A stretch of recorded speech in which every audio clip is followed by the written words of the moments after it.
Well, hello, my YouTube fellows and gals. So, if you're new to my channel, I own a used bookstore. I sell books. I have live sales. I do reviews. I do lots of stuff on my channel. But right now, we are doing the books for sale. And if you're interested in these, you can find me in this bookstore and more on Facebook, or you can email me, and everything will be in the description below. My email is tammysmakeuptreats@gmail.com. You let me know what book you're interested in by the lot number or the title and the author, and I will hook you up through Etsy. So if not, and you have a Kindles and a Nook, then I'm a resource channel for books you can look up, because I like to read the synopsis of books to tell you what's out there. So, and I also ship media, so you get cheap shipping. So with that note being done, here is book number 1. This is called Wilbur, or Predator by Wilbur Smith. It is a 2016 copyright. That's what the book looks like. And these are all $2 each, and they're softbacks. This is what the book is about.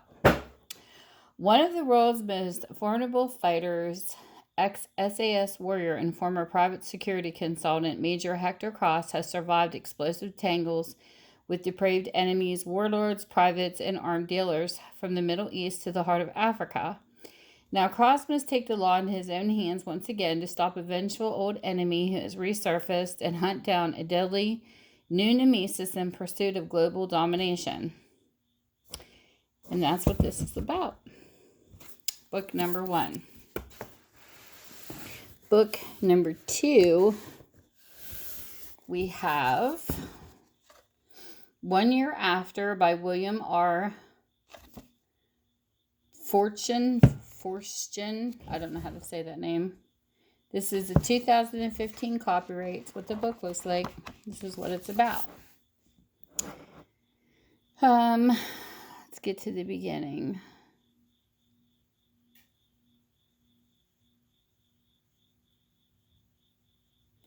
One second after ends 2 years since nuclear weapons were detonated above the United States and brought America to its knees. After months of suffering, starvation, war, and countless deaths, survivors of Black Mountain, North Carolina, are beginning to recover technology and supplies they had once taken for granted. When a federal administrator arrives in a nearby city, they dare to hope that a new national government is finally emerging. Progress is halted when the young men and women in the community are drafted into the Army of National Recovery. Town Administrator John Matherson and the people of Black Mountain protest vehemently, but the new regime is already tyrannizing one nearby community, and it seems that the Mathersons' friends and neighbors will be next. So there's book number 2. Sounds interesting. Book number 3, we have Endgame by John Gilstrap. This is a 2013 copyright. That's what the book looks like. They're all in good shape. Assassins have eliminated a Chechen scientist who was working as a double agent for the U.S. government. The feds know who to call: Jonathan Grave and his elite rescue team. Their mission: find the dead man's teenage son who's on the run and off the grid, with crucial information that must not fall into the wrong hands. There's one problem. The boy's bodyguard is a security specialist with unusual talents, and she's not giving up without a fight. Only by bringing them both back alive can Grave expose the traitor in the highest levels of power and prevent an all-out nuclear war. So there's book number 3. Book number 4, we have Pyramid by David Gibbins. This is a 2015 copyright, and it is about 4,000 of years. Egypt was a rich, ingenious civilization. Then it became a fertile hunting ground for archaeologists and explorers. Now the streets of Cairo teem with violence as a political awakening shakes the region. In the face of overwhelming danger, Jack Howard and his team of marine archaeologists have gathered pieces of a fantastic puzzle, but putting it together may cost them their lives. Howard has connected a mystery hidden inside a great pyramid to a fossilized discovery in the Red Sea. and a 110-year-old handwritten report of a man who claims to have escaped the labyrinth beneath Cairo. For that, his team is stalked by a brutal extremist organization that it will destroy any treasure they find. As people fight and die for their rights above ground, Jack fights for the discovery that will shed an astounding new light on the greatest story ever told: Moses' Exodus from Egypt, the true beginnings of the new chapter in human history. So there's book number 4. Book number 5, we have The Sanctuary by Raymond Khoury. That's how I'm pronouncing it. 2007 copyright. This is what the book looks like. Lots of pages. This is what it's about. Portugal in 1705. The dungeons of a Templar castle, a dying old man bequeaths an ancient half-burned book to his young inquisitor. Keeping one step ahead of those who would kill to wrench the book's secret from his hands, the inquisitor turns his back on his calling and sets off an impossible journey to complete the old man's quest. Baghdad, 2003. Hunting for a mysterious bioweapon scientist, an army unit discovers a concealed state-of-the-art lab where gruesome experiments have been carried out on men, women, and children. The scientist escapes, but a puzzling clue is left behind: a circular symbol of a snake feeding on its own tail. As the power of the symbol comes to light, revealing centuries of destruction left in its wake, one unsuspected woman stands in the center of a conspiracy that could change the world forever. So there's book number 5. Book number 6. We have Warhawk by James Rollins and Grant Blackwood. It's a 2016 copyright. And this is what it's about. Tucker Wayne's past and present collide when a former Army colleague comes to him for help. She's on the run from brutal assassins hunting her and her son. To keep them safe, Tucker must discover who killed a brilliant young idealist, a crime that leads back to the most powerful figures in the U.S. government. From the haunted swamplands of the Deep South to the beachheads of savage civil war in Trinidad, Tucker and his beloved war dog, Cain, must work together to discover the truth behind a mystery that dates back to World War II, involving the genius of a young codebreaker, Alan Turing. They will be forced to break the law, expose national secrets, and risk everything to stop a madman determined to control the future of modern warfare for his own diabolical ends. But can Tucker and Cain withstand a force so indomitable that it threatens our future? So there's number 6. Number 7, we have A Thriller Code of Conduct by Brad Thor, and this is a 2015 copyright. That's what the book looks like. This is what it's about. Hidden deep within one of the world's most powerful organizations is a secret committee with a devastating agenda. Its members are afforded incredible protections, considered elites untouchables.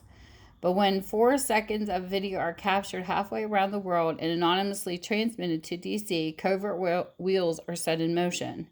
And counterterrorism operative Scott Harvath is tapped to undertake the deadliest assignment of his career. What begins as a favor will evolve into a globe-spanning drama of highly personal stakes, played out against a backdrop of stunning international intrigue, duplicitous political gamemanship, and the darkest, most clandestine fears of the espionage world. With razor-sharp plotting, richly rendered characters, and heart-stopping surprises on every page, Thor isn't just at the top of his game, he owns the entire genre. Book number 7. Then we have book number 8, which is To Protect and Defend by Vince Flynn, which is a 2007 copyright. And this is what the book looks like. This is what it's about. No longer willing to wait for the International Committee to stop its neighboring enemy, Israel brings down Iran's billion-dollar nuclear program in an ingeniously conceived operation. The attack leaves a radioactive tomb and environmental disaster in its wake and has Iranian President Amatullah calling for blood, American blood. Seeing opportunity where others fear reprisals, Mitch Rapp devises a brilliant plan to humiliate Iran's government and push the nation to the brink of revolution. But when a back channel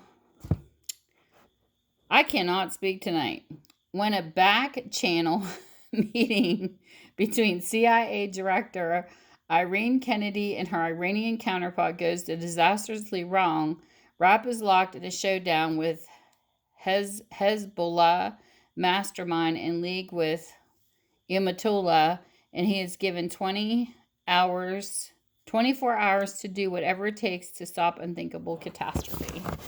There's book number 8. Book number 9. We have The Sigma Protocol by Robert Ludlum. This is a 2001 copyright.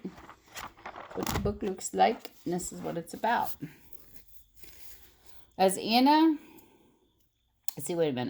Hartman is vacationing in Zurich, Switzerland when he chances upon his old friend Jimmy Kavanaugh, a madman who's armed and programmed to assassinate in a matter of minutes. 6 innocent bystanders are dead. So is Kavanaugh, but when his body vanishes and his weapon mysteriously appears in Hartman's luggage, Hartman is plunged into an unfathomable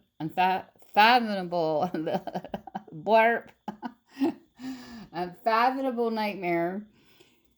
Meanwhile, Anne Navarro, field agent for the Department of Justice, has been asked to investigate the sudden random deaths of 11 men throughout the world. The only thing that connects them, a secret file over half-century old that's linked to the CIA and is marked with the same puzzling codename Sigma.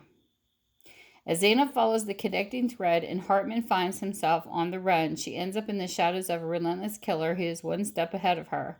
Victim by victim, now she and Hartman together must uncover the diabolical secrets long held behind Sigma.